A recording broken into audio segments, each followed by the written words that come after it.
আসসালামু আলাইকুম দর্শক, আমাদের নতুন ভিডিওতে আপনাদের সকলকে স্বাগতম। আওয়ামী লীগ নেতাকর্মীরা তারা যে কত বড় অন্যায় অত্যাচার করেছিল বাংলাদেশের সাধারণ জনগণের উপর, তারা নিজেরাই ভালো বুঝতে পারবে। এমনকি বিনা দোষে বারে বারে কারাগারে বন্দী করা হয়েছিল বেগম খালেদা জিয়াকে। তার নানা অসুস্থতার কারণে এই একমাত্র দায়ী।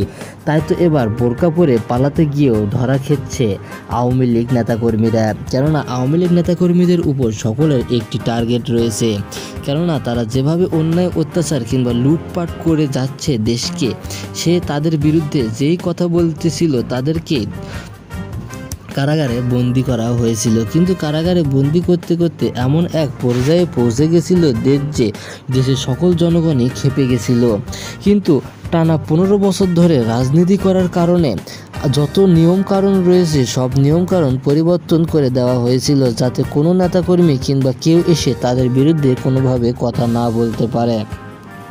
তাই তো প্রতিটি ক্ষেত্রে যেখানে নতুন করে নির্বাচন করতে করতে এমন এক পর্যায়ে পৌঁছে গেছিল দেশ যেখান থেকে তারা কোনোভাবেই ফিরে আসতে পারতেছে না। একটি দল কিংবা একটি রাষ্ট্রের সাধারণ জনগণ নিজেদের মতো করে রাজনীতিতে রাজত্ব করছিল। রাজত্ব করতে করতে এমন এক রাজপ্রাসাদে পৌঁছে গেছিল যে তারা ভুলে গেছিল যে তাদেরকেও একদিন পতন হতে হবে। কিন্তু তাদেরকে পতন করার জন্য যে ছাত্রছাত্রীদের গুরুত্বপূর্ণ ভূমিকা রয়েছে তারা হয়তো বা ভুলে গেছিল। তাই তো তারা নিজেদের মতো করে রাজত্ব করতে করতে শেষ পর্যন্ত ছাত্রদের কাছে এসে তাদেরকে অপসারণ করতে হয়। কেননা ছাত্র রাজনীতির কাছে যে আজ পর্যন্ত কোনো রাজনীতি টিকে থাকতে পারেনি। যে যত কথাই বলুক না কেন, ছাত্ররা যদি এখনও চায় তাহলে তারা তাদের রাজত্ব আবারও দেখাতে পারবে। তাই তো তাদের ভয়ে এখন পর্যন্ত যতগুলো ছাত্ররা দাবি আদায় করেছে কিংবা দাবি নিয়ে মাঠে নেমেছিল সবগুলোই প্রায় দাবি আদায় হয়ে গেছে। আদায় না হয়ে বা কি করবে, তাদের জন্যে আজ দেশ পুরোপুরিভাবে স্বাধীন হলো।